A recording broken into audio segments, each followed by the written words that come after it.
Welcome to the football podcast that looks at football through the eyes of the fan. This is Football in Review, the show where the rivalry on the pitch stops, but the passion never does. I'm Chris, a proud supporter of Rangers FC, and across the table, across the sea is my friend and arch nemesis, John. And that's right, John here, with the red and white pride of Feyenoord in my heart. And the big question today is, of course, who suffered the most or had the most to celebrate over the past week? From the atmosphere at Ibrox to the magic of Der Kuip, everything in between, we'll be discussing the highs, the lows, the surprise of international football, all from our unique fans' perspective. Yes, sir. So grab a drink, sit back and join the discussion. This is Football in Review. Welcome to the second episode of Football in Review. Today we are joined by Yohannes. Yohannes, say hi to the listeners and viewers. It's great to have you on, my friend. Hi, I'm honored to be here. Nice evening, nice day, nice morning, whenever you hear it, whenever you see it. I wish all the best for everyone. The most relaxed fan you'll ever meet in this show, I'm sure, Chris. Yeah, we need to get him excited, John. Yeah, but before we take a deep dive into your club, Yohannes, Chris and myself have something to discuss. In our first topic of today's show, it is time for Football in Review. It is time for the show by the fans, for the fan. Let's get started. Chris, it's time for the fans' perspective, where we start the show off with a personal recap of our club's week. Chris, shall I start this one? I don't want to play, John. I don't want to play. I am out. Count me out. I hate football.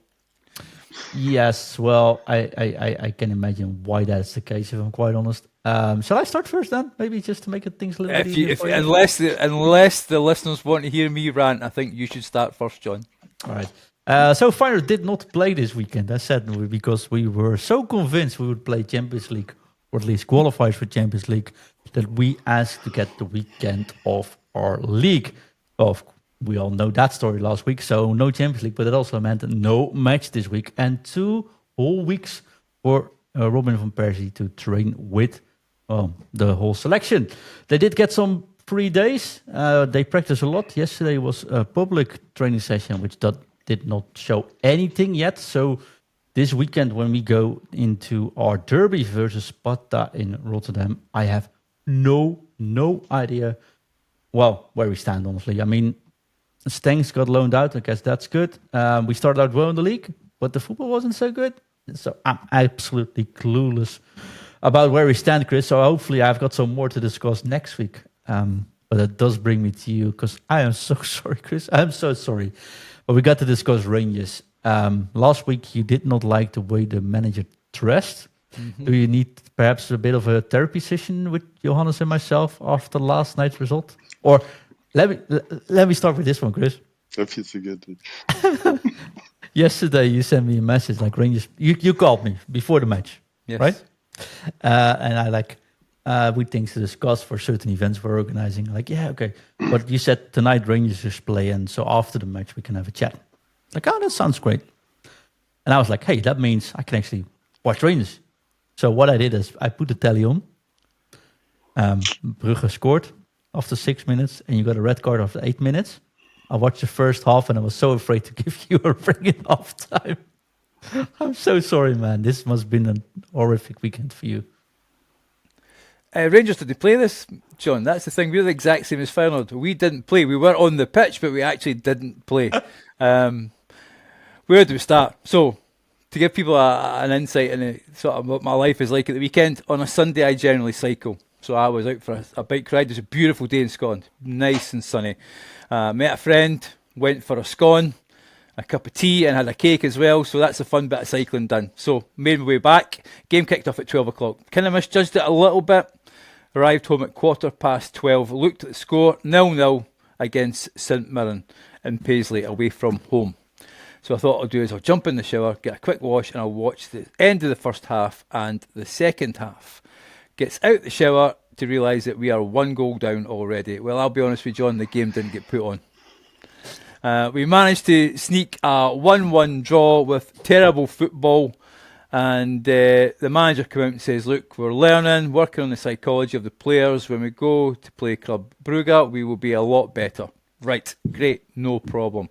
So as people know us from Foot and Review, I jumped on for a quick game at FC with the 99 rated cup that's out there, and thought to myself, no, I'll play the game. So unfortunately, my games lasted to 8:05 last night. Game kicked off at 8 o'clock. Looks at the score to see Club Brugge had scored early. Right, I thought, no problem, I'll just watch the game anyway. As I made my way to the TV, I looked at my screen again, and we had a red card. And I'll be honest with you, John, the game didn't get put on. So when you text me at 8:30 and says it's 5-0, I really didn't know. So you actually made my night even worse, John. So if you really want to go and see what the Rangers fans think of Russell Martin, our new manager, who's been in charge for 8 weeks, watch the away fans. And we don't swear on this show. That's one thing we don't do. So I cannot repeat what they told Mr. Martin to do. But it was close to something like, Russell Martin, get yourself to Falkirk, is the way it should be. You insert whatever word you want. And then, to make matters worse, I had to watch Russell Martin give his psychological bibble-babble interview at the end while he wore his disco jacket, as he's unable to wear a suit because he says he sweats on the touchline too much. Well, I'm really sorry, Russell. You want to wear your disco jacket for an interview while you just talk about absolute nonsense. At the moment, every single Rangers fan wants him sacked. The fans advisory board, which is made up of supporters, want him sacked. Club media, fans club media want him sacked. The only people who don't want him sacked seems to be the new board, the director of football and the CEO. And I can understand why the CEO and director of football don't want him sacked, because they appointed Russell Martin. Well, I'm really sorry, Russell. Your time is up. Please, it does sound like Briscoe last year at Feyenoord, though. It does. Please take your disco jacket and leave the club, if you do not mind, because the players no longer want to play for you. It was telling at the end of the match last night. James Tavernier, our captain, who has taken the blame for many a poor performance of Rangers, was asked, are the players basically behind Russell Martin? And he gave a kind of wishy-washy answer about how the players need to stick together, and there was no mention and no backup of the manager. So I'm afraid it looks very much like his time is up, and we can only hope and pray as we play Celtic this Sunday, and I will be there, unfortunately, that somewhere along the lines there is a miracle and we manage to stop, which is a very poor Celtic side as well, having gone to Kazakhstan and not managed to score against the 311th best team in Europe. For a qualification to the Champions League as well. It's basically two very poor teams, and I think Rangers are the worst of the two. So that is my rant. I do apologise. I apologise to Russell Martin's mum. She probably listens to the show, but I'm afraid your son is not a good manager. This is going to be... When we started this show, I did not know, of course, we would kick this season off this well for you. I jokingly said this afternoon, tonight's show might end our friendship or kill the show off. Luckily, that's not the case yet, though, Chris. No, certainly not. And I mean, to be fair, I'm sure Russell Martin is a lovely guy. I'm sure deep down he is a lovely guy who does well for charity, etc. But as a football manager, he is absolutely shocking. Let's ask Yohannes his opinion about this one, though. One question. Why did you put a new manager in charge in the first line? So the Were there any problems last season? Oh. Yeah, to be fair, what happened was last season we had Philippe Clement, who was a well-experienced Belgian manager, and the club was actually taken over by the team behind the 49ers in American football. And it was a real fanfare of who we're going to get as a manager. I think every Rangers fan was desperate for Steven Gerrard to come back. He won the most important title for a long time, stopping Celtic win 10 in a row. He has that Liverpool mentality, which is needed at Rangers, where you have to win every game. You draw at Rangers, that's as bad as a defeat. There is a two-club league this at the moment. Hearts are doing well, Hibs are doing well, but really only two clubs can win the league. And at the moment, Celtic are are far ahead. So there was a real expectation that the 49ers would come in, this American money would come in, and there was talk of Ancelotti, not senior Ancelotti, but junior, coming in, Steven Gerrard, and we managed to get Russell Martin. Yeah, who, you may ask that question. Russell Martin, who has managed at great clubs, and I'm not meaning to slag them off, Swansea and Southampton, has never won a league title. Yeah. Managed to get I thought you were going to say a match. Yeah.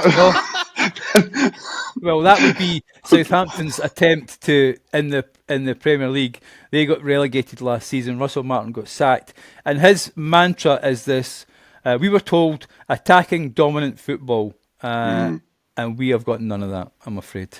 There is only three things a Rangers manager has to do to be successful. One is to win games. Two is to play attacking football. And three is if you cannot do two, you must do number one. And that is it. You must win matches at Rangers because, as I say, a draw is a disaster and it makes massive news. But unfortunately at the moment, Russell, to be fair, he had a decent run in Europe, come up against Club Brugge, got absolutely hammered 6-0 last night and has managed to draw 3 games in the league so far. And we are 6 points behind Celtic. Going into the Old Firm on Sunday, we will either be still 6 points behind, could potentially be only 3 points behind, but more than likely will be 9 points behind. After how many matches? 4. This is our 4th match in the league, and we would be 9 points behind the Celtic team, which I think are going for their 5th title in a row, and it would be an absolute disaster. And all I'd have to say is that hopefully there is a decent security around the director's box on Sunday, because I feel there will be some choice words probably getting levelled towards our directors, who probably don't deserve it, to be fair. They don't pick the team. For me, I blame the CEO, the director of football, and Russell Martin, the manager. Chris, we got a proposal sent in today. Since, the 49ers is American football, there's also a television series about an American coach coming into real, actual football, Ted Lasso. Yeah. Apparently, it's still up for a new season. They're thinking about which club they'll be doing. Instead of going at the fake club and West Ham, isn't it a good idea to get just Ted Lasso in the club and maybe do a series about Rangers? Well, I'll tell you something. Ted Lasso would probably do a better job than Russell Martin at the moment. And as long as he doesn't have a disco jacket and is happy to wear a shirt and tie, Ted Lasso would be welcome at the moment, the way it's going. I mean, as I say, it could be extremely toxic on Sunday if Rangers were to lose an early goal. And we are very susceptible to pacey players, which, to be fair to Celtic, they have a couple. Maeda, for one. I know he missed a big chance on Tuesday night, but he is rapid. He always gives Rangers a tough game. He's a very, very good player. And I could see emotions boiling over. And I just hope that the fans keep a lid on it, because it could get very ugly, the scenes. Hopefully not. Hopefully Rangers win or get a draw. But the fans' patience has severely worn thin already in 8 weeks. Right. Well, I cross my fingers for you, Chris. But now it is time for our next topic, though. It is time for the moment of the week, where we quickly discuss our highlight, or maybe, not exactly highlight this week, or moments that people should have watched. Chris, do you have anything in mind which you want to highlight this week? Well, I think we've got the joy of football, haven't we? Which was the Newcastle-Liverpool game. Liverpool 2-0 up and cruising, and then somehow have a man sent off. Gordon gets sent off for Newcastle. I think there's a bit of a hangover from between him and Fairly so, though, honestly. Virgil van Dijk. I mean, it was a definite red card. But then you have a 16-year-old scoring his first ever goal. Rio Gamoa is his name. A beautiful goal, a beautiful step over, and that's a wonderful bit of football. That young man has a massive future. There's also a young player at Arsenal. So, I mean, from a Scotsman, English football is absolutely flying at the moment, and it's a different game down there, isn't it? You know, young 16-year-olds, how exciting is that? Lamine Yamal tearing up at Barcelona. I think football is in a very healthy state with the young players that are coming through. But that young lad, Rio Gamoa, well done to him. Absolutely stunning. Yeah, and a lovely match to watch as well. Chris, what I liked this week was basically the fact that some smaller clubs performed amazingly well this week. Yes. This might cheer you up, Chris, but we already discussed it sort of. Celtic went out versus Skyrat. Mm-hmm. Which, I mean, I got a soft spot for this though. But the secondary goalie was in the goal, right? Yes. And he stopped 3 penalties in the final series. Exactly was.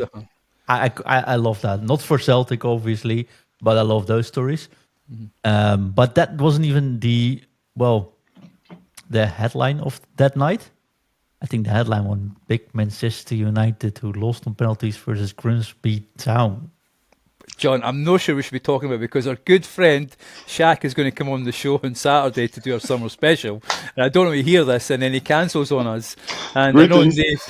Dave, and our good friend Nathan as well is very unhappy on the Discord when I think Wimby posted something there to mention that. I mean, that's an amazing performance. To be 2-0 down, to come back to 2-2, that's a real performance from that little club. I mean, Man United played quite well. The big club Grimsby have done really well to hold on against that little team. And then for them to win in penalties, John, I mean, that is stunning. And then, as well as, we've got Yohannes on. I think in Germany there was a Bayern Munich as well, up against a little club, and they done quite well, didn't they? Yeah, they're humbled a little bit, but in Germany we have a saying that means like a good horse only has to jump as high as it needs to, something like that. So actually, I pre-watched that game because I primarily watched the UEFA Champions League qualification between Benfica and Fenerbahce. So I switched the games, and actually, to be honest, Bayern Munich controlled the game. Okay, they have some moments they slipped in the defense, but to be honest, Bayern Munich is a team that always can put another gear into it, switch another level, and yeah, okay, this was a kind of little story, but yeah, at the end, Bayern Munich, they won the game, and so everything went out fine for them. Yeah, and I think that's the difference. Additionally, what was more interesting was the game one day before between Eintracht Braunschweig and VfB Stuttgart, because this one was much closer, and in this case there was really a chance for the underdog to win this game and put out a first division team. Mm-hmm. But at the end, Bayern Munich, Bayern Munich. I mean, they don't go in all fours, but they still take a win there, Chris. I think that's a big difference between Bayern and most of them. Yeah. Although a 94th minute penalty, if I'm not mistaken. So it's, but they were dominating, and it's like fighting on. I think that's also the beauty of cup football, right? Yeah. And the difference is between why I can't talk about Dutch cup football is that the higher league teams, they come in on later rounds. Mm-hmm. So the Feyenoord isn't even draw in the cup just yet. So in the third round they'll come in. So that's we'll start later. Okay. Do you have two cups, John? Like in England, one. Just the one. Is that the same in Germany as well, Johannes? Just one cup? Yeah, we just have one national cup. Yeah. Right. Okay. In Netherlands, it's the KNV Beker Cup. Is it called like that? Did I mix some up? Now, how's the national cup called? I think it's called the Amstel Cup, but okay. But it just changed depending on sponsors, I think. So Now we have one cup, and then every team, like even lower leagues, can just join there. Yeah, of course. And go in, and then from the third round on, I think the professional teams come in. The same over here. The winners of the regional tournaments, for example, Northeast Germany, and the regional cup winners, they enter the first round, and similar to the Netherlands, and the professional teams enter, I guess, in the second or third round. Yeah. In the UK, they bring in cups left and right, because else you will have maybe a day somewhere in the week where there's no football on. So. Yeah. There's plenty of football. Cups. I mean, the squad is twice or 3 times bigger than the average squad in Germany, for example. Yeah. Yeah, I mean, to be fair to Man U, I mean, the League Cup is the lesser of the two cups. The FA Still, Cup. Chris. No, It's I'm still trying to get Shaq to come It's on the show, John. embarrassing. It's embarrassing, to be honest. It's embarrassing. It is, But to be fair. to be honest, I mean, I never was a big Menu fan. Sorry, Shaq, for that. But it's a traditional club, and with such a history. Yeah? Yes, I mean, Just as a, remember when they put out or one against Bayern Munich, yeah, the after time. And I mean, it's a big, big club, and still, I guess, one with the biggest fan base all over the world. But I even feel sorry for them. Really? No, no, no. I mean it's it. getting I better mean and it. I better. mean it. I mean it. After Ferguson, yeah, they just went down, and it's a disaster. I mean, actually, it doesn't. It's not relative. It's, it doesn't count which coach or which manager. In England, it's a little bit different than here, because the manager, he decides the transfers and he coaches the team. In Germany, we have a little different system, but actually, it doesn't matter which manager is put in charge. No, That's but the it's way I see it. also. I think The we could do an systematical episode. Yeah, problems. Oh, we can sorry. do We can do a full episode on Man United though. Yeah, okay, And I don't sorry, want to. sorry. I Yeah, don't yeah, want yeah, to. yeah. I We're didn't not going to want do to this because shift. Sorry, it. sorry. I do think that is the fun about cup matches, and we'll talk about cup matches Yeah, and weird results this year exactly. all along. I think, Chris, because yeah. I think looking at Feyenoord, we might. Might need therapy after this weekend, but But I was going to ask you, John, just to talk about the moment of the week. Do you feel that next show, the moment of the week, will be a Feyenoord win in the derby? well, I hope so. Although I don't know at the top of my mind, but I don't think we've won there for the last 3 years. Right. Okay. Honestly, it's a small club, right? It's the oldest club of Rotterdam, but it's a smaller club, I should say, not a small club, it's a smaller club. It is a very well organized club, like really well managed, financially really stable. And this year they got a new trainer. The trainer is very solid. It's the former Ajax coach Stein that's there. They have some cool talents, but also bought in some experience. The team looks really solid, and I've seen them play twice now, or 3 times, I think, 3 matches now. And this weekend versus Go Ahead Eagles, who drew Ajax last week. That was some match, though. Sort of scared me. So I hopefully the 2 weeks that Feyenoord was able to train with their own sort of helped, because else I don't see that match going to end up very well. So, yeah. We need a window because PSV is already going high on. So, we'll see. We'll see. Chris, it is time, though, to have a proper deep dive with Yohannes, though, because it is time for the fan of the week. And of course, it's Yohannes. Yohannes, please introduce yourself to the listeners. Not only say hi, tell us where you're from, how old you are, but most importantly, who do you support and you want to talk about today? Hi, fellas. My name is Yohannes, also known or called Yo-Yo by my friends. And I was born and raised in Berlin. I'm 43 years old now, and I support Hertha BSC, the only one club to be loved in Berlin. No, I'm just kidding. We have a several one over He's not here. kidding, Chris. I'm not kidding. Nah. That's a club I support because actually traditionally, historically grown, because this was the only relative club in West Germany, West Berlin, and that's the part I was growing up. Yeah, so that's how this. So, I didn't have any other choice. it's family driven, eh? Yeah. Yeah. Chris, I know you got dozens of questions you want to shoot towards Yohannes. I'll just leave you to it, mate, because you need some therapy, and you just go ahead. It's all yours. So people may not or may not know these questions. So it's always good fun. This I enjoy looking up and reading about the clubs themselves. So first of all, Yohannes, what colour do they play in? The main colors are blue and white. Blue and white. And what is if it? you if you want to, I can tell you the story how it came to this. The saying is, or the legend is, that one of the founders went on a steamboat trip with his father, and the steamboat was called Hertha, and the chimneys were colored blue and white. Wow. Hence their logo. Yeah, that's a legend.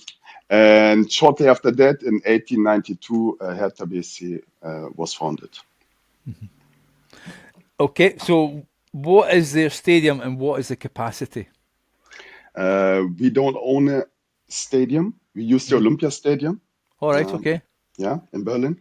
So it's the owner is the city, and the capacity is about almost 80,000, Wow. 17, 8,000. But the average visitors are about 50 to 55,000 now. But we play in the second division.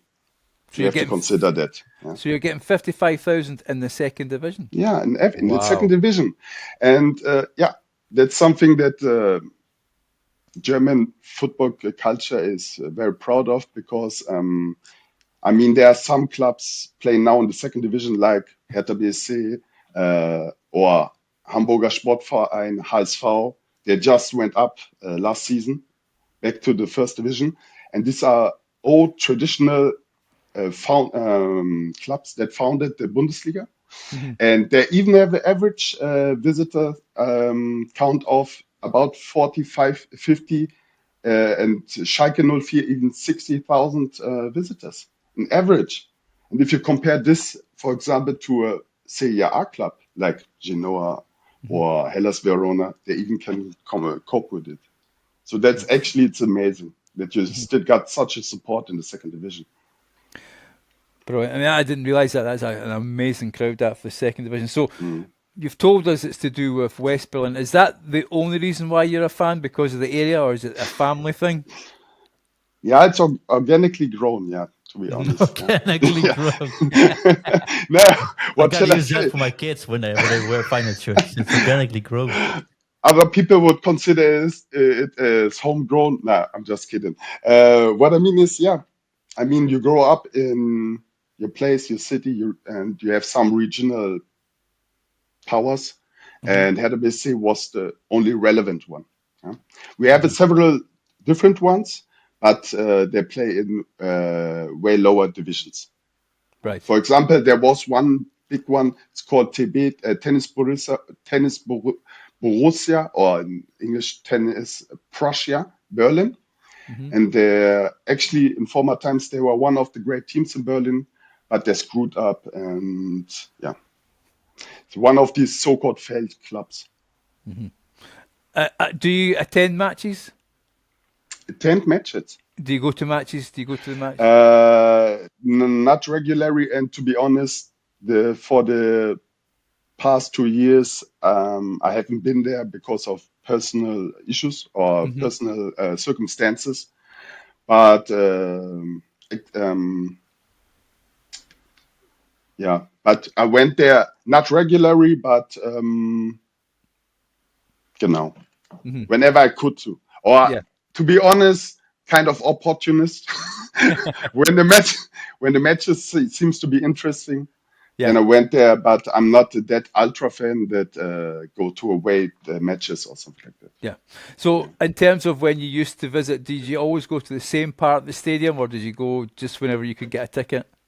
Whenever I can go, I go to the so-called Ostkurve. Right. This is the area where the mainly hardcore fans are located in. Yeah, And is that in one of the curves of the stand? Is that of the stadium? exactly. Right. That's a curve in the opposite of the opening. I don't know if do Yeah, I you know know the that. Yep, yep. Olympics? Yeah, no. I've seen the On the pictures of it. Yeah, Yep. exactly. And that's the opposite one, the opposite side. Right. Okay. Um. So the question then is, who are your main rivals? Who Yeah, isn't? who isn't? That's the right question. Nah, obviously there are two clubs.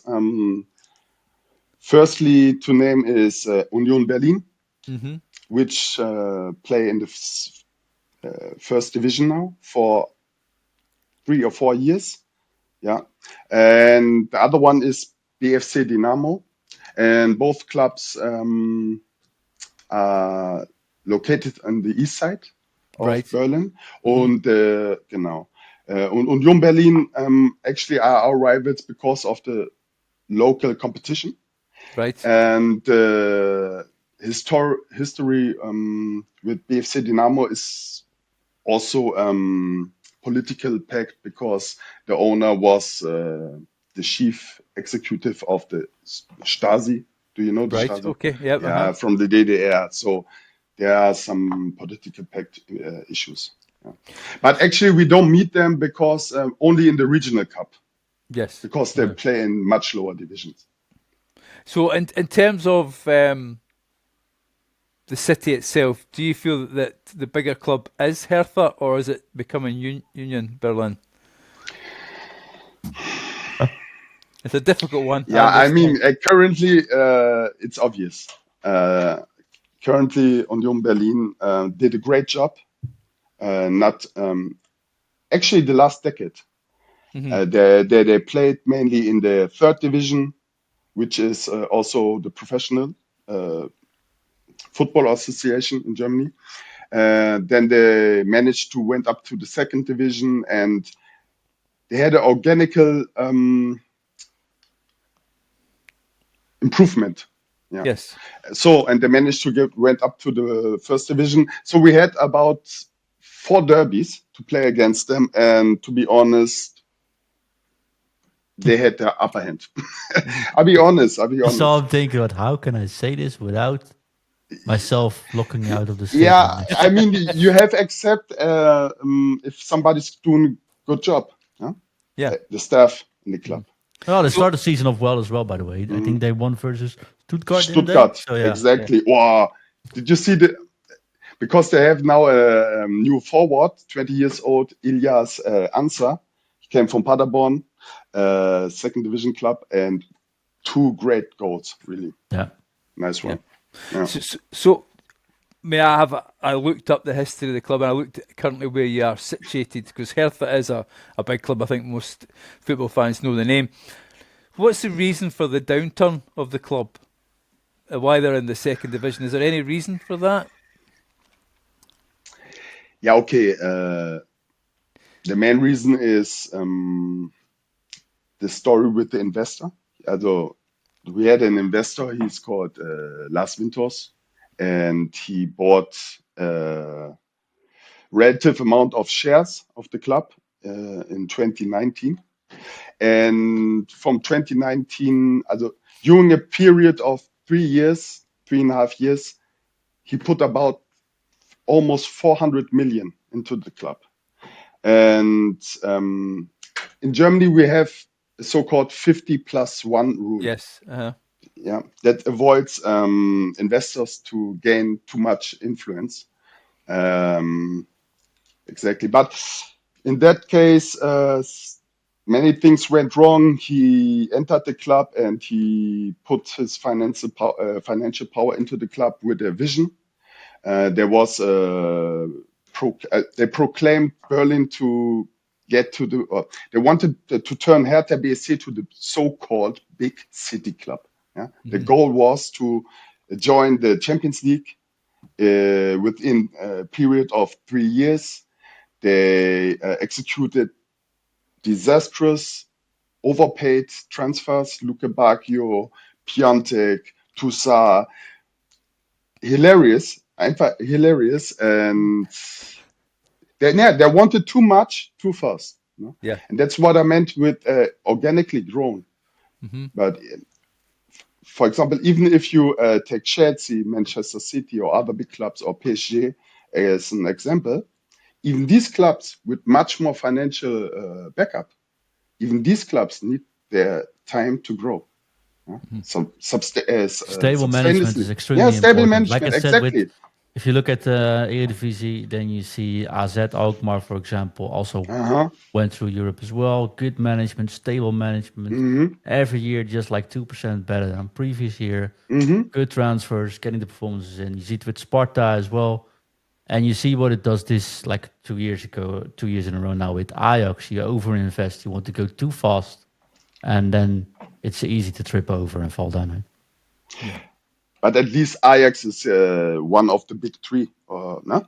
In Yeah, I mean Ajax is no, not a no, risk, but it's yeah, but I get what you mean. Yeah, and they wanted too much too fast, and there were so many suspicious stories that came out or that were leaked afterwards. I don't know if you recognize or if you got it. They even hired Jürgen Klinsmann as the yeah. chef coach. Before that, they promoted him into the board, and I It's mean, like if you look at Newcastle, Chris, they do it well too, right? They start, they get the financial power, but they don't blow it up in 2 exactly, years. They just exactly. start building up it, and Yeah. then you see the results will come. Stability will be there. It's easier to maintain players, except Isaac, and then from there on, just keep building and keep building. I think that's the way to. I was wondering though, if you don't mind, Chris. I was wondering. Since last week, since show number 1, I've been heavily invested in the mascots of the team. And there's this very cool looking bear, which is your mascot. Johannes, do you know what the bear is called? Excuse me. So you mean our bear? Yes. Yeah, Berlino. The Ah, Hertinho, sorry. Hertinho. Yeah, yeah, Yes. yeah. No, okay. I first was irritated. I thought you were still at Sorry, but Newcastle. that's No, a Hertinho, great name for a of course. mascot, Yeah, Chris. yeah, yeah. Hertinho. Yeah, They yeah. got a footballing bear called Hertinho. Yeah, you know, this wordplay. Yeah. He first of all, he doesn't look cool, you know? He looks cute. He looks shabby. But you still have to put something Brazilian into the name, you know? Hertinho. But I guess, yeah, that's the difference between reality and.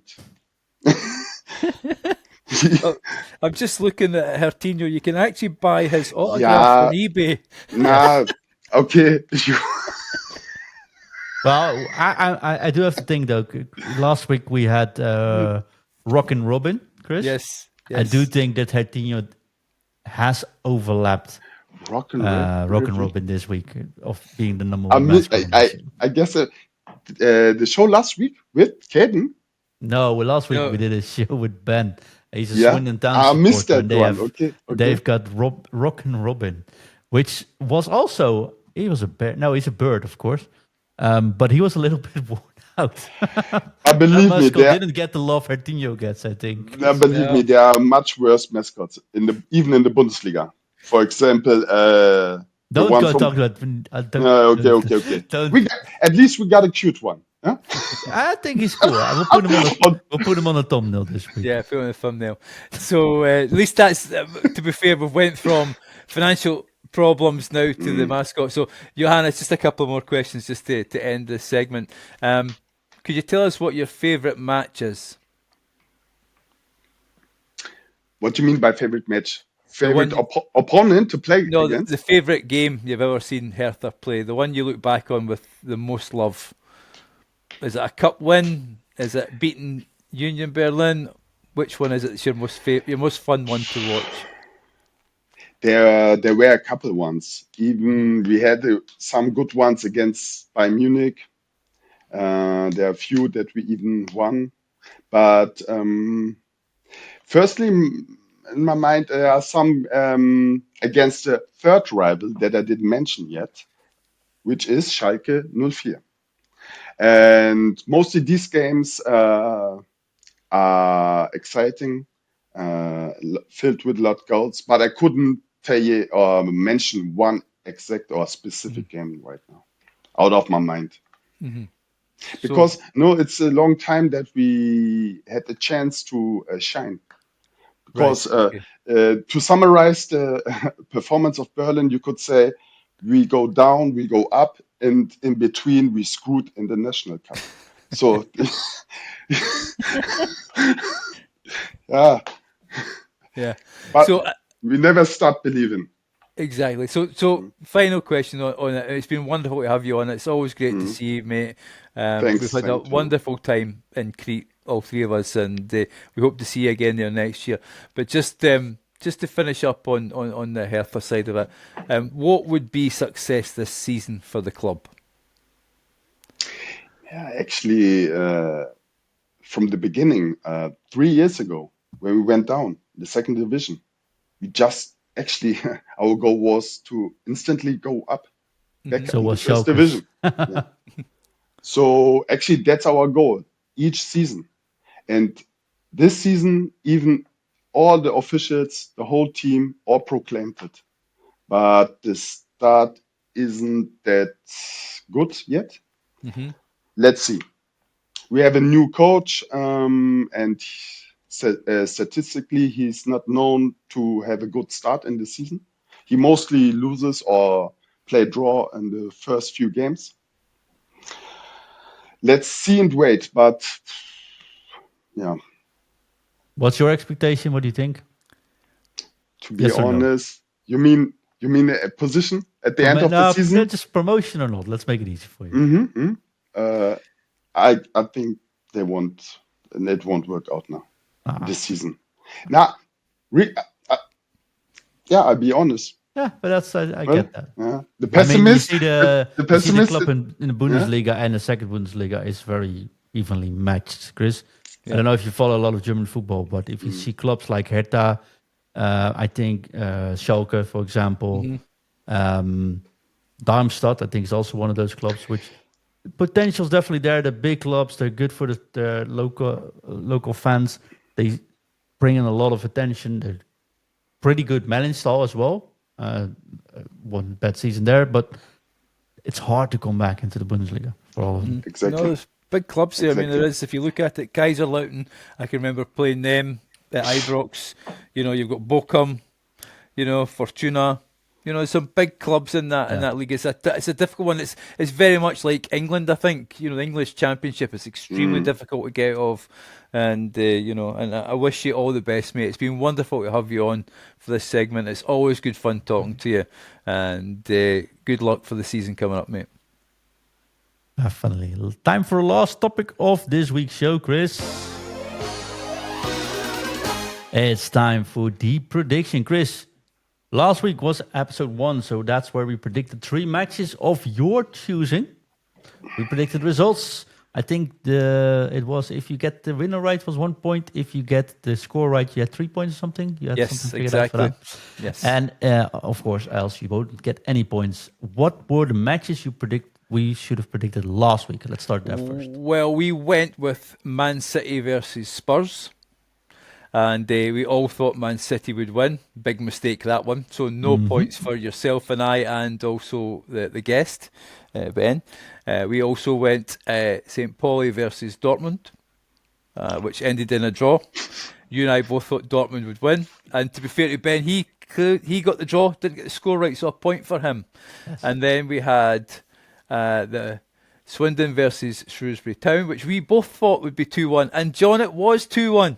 So 3 points for you and I, and 1 point for Ben. So at the moment, you and I are both tied with 3 points, and the guests are sitting on 2.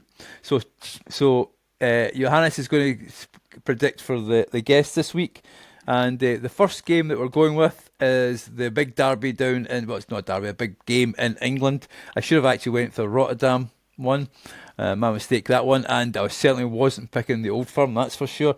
But it is Liverpool versus Arsenal. What a game that's going to be. So, John, we'll go with you first. Arne Slot up against Arteta. Who do you think is going to come out on top, and what will be the score? I'm going to say Liverpool, and the score is going to be a whopping 4-3. Oh, that'll be some game to watch that. And Johannes, what's your prediction for the game, please? I say 2-0 for Liverpool. Okay, I will say 2-2. I believe Arsenal may be champions this year. And then we're going to go to Serie A. It's in the contract that you either must talk about Feyenoord or Juve. We are going with Genoa versus Juve. So, Johannes, you go first. What's the score going to be? I go with a draw, 1-1. 1-1. John? 0-3, mate. Okay. I will say 2-1 to Juve. Yeah, I said 3-0 to, of course, Juve. Just Yep, of course, we knew who you meant. And then now, it's always tradition that we have to go with the guest team. He's going to laugh at me trying to pronounce the second team, so it is the mighty Hertha versus Elversberg. Am I right in saying that? Perfectly. There Perfectly. you go. It's German is a lot easier than Dutch. That's all I can say for that one. Actually, it's similar. Yeah, okay. I'll leave it to you. Okay. But perfectly pronounced, really. As Thank you for very much, Eversberg. Yeah, it's okay. Elversberg. So I he will pronounced say the German words better than he does English. Though. exactly. I'll go first this time because you guys have went I first this time. I will say the mighty Hertha are going to win 2-0. So I'll leave it to Johannes, Johannes. I'll tell you, John, you go and we'll let Johannes have the last word since it's his team. Hmm? What do I you will. think, John? Okay. I'm sorry, Johannes, Hmm? but I actually saw last year's match, the last one. That was pretty painful. I am gonna say you guys will lose 1-4. What? Yes. I didn't get it. Yeah, I know. One what? Against 4? 4, yes. Yes. I do think, looking at It's Hertha, though, okay. I It's think okay. the It's defense okay. is pretty solid this year. Hey, it's a democracy. It's okay. I think the defense looks pretty solid, but I don't think there's much. Yeah. But did you get it? One of our main defenders, Niklas Kolbe, Hmm. He's injured now, and he stumbled and felt on the knuckle of his teammate, and now his ribs are broken. Oh, Yeah. I mean, yeah. Sometimes And it's like a bad movie, but I that's say, actually a cool story, which I will talk about shortly. yeah, no. What's your prediction? I say Hertha wins 2-1. okay. There you have Write it. them all down, Chris. Write them all down. I Let's wrote see them, mate. if the guest can get any closer to us or that we will walk away with it next week. Yeah, and for MD who's listening, you send us your predictions. You'll catch us on our socials. I'm sure John will post them for us. Let us know. We're always welcome here. And if there's anything you'd like us to talk about, or if you have a club that you'd like us to talk about as well, and you have someone who you'd like us to be on the show, drop us a DM or something like that, and we will try our very best to get on. We want as many people as possible on the show. We want as many clubs as possible. So if you support a small club, we would love you to be on the show and talk about your match day experience and your love for that club as well. We got a lot of people sending in their clubs, though. We have Hearts on the list, Chris. You certainly have. We have, I think, Southampton on the list. Potentially, Was yep. it And correct there? Sunderland is Sunderland. Sunderland. Yep. I think we have Bristol Rovers sent in, which could be Yes, cool. we do. We have actually Stenhouse Muir coming up somewhere in We will November. have- Yes, definitely. So there's definitely clubs coming in there, and I'm looking forward to that. We might have to reach out to Aaron and talk about Newcastle sometime as well. Well, for having a Sunderland fan, you will have to have a Newcastle fan on, or we will lose listeners. Exactly. We have to keep the balance here, right? Yeah, definitely. No, it's fun. Keep those questions coming. Send in your remarks. You can find us, I think, on Football in Review everywhere. Basically, TikTok, Instagram, etc., etc. And of course, if you like this show, give us a 5-star rating on Spotify and Apple Podcasts. It costs you zero money. It costs you 5 seconds, and it means a whole lot to us if you would be so kind to do that. Because the algorithm will check us out if we get a lot of 5-star reviews from actual people, which is much fairer than buying From them real from bots people. these days. Yeah. So thank you so much for everyone that subscribed this week and sent in the reviews already. That's much appreciated. We are looking into getting this show out on regular times, which will in the next 1 or 2 weeks. We'll be finding the perfect spot for the Chris. Yes. For now, this will probably release on a Saturday morning for now. And if you have any wishes or tips or feedback, just drop us a message. We're always open to listen to that. And of course, you can leave that now also on Spotify directly. So in Spotify, if you are on the app, click on podcast, find Football in Review. Not only can you subscribe to us and give us that 5-star review, but you can also just go to the episode, click on chat, leave us a message. We can see it. We can actually respond to it. And we can actually chat through the Spotify app now. So that's pretty cool. So thank you, Spotify, for that as well. So plenty of ways to find us. And the best way to find us is, well, check back with us next week. Johannes, it's been a pleasure. Thank you so much. Chris, good luck this weekend. My thoughts are with you already. And we'll see you next week, my friends. Bye-bye.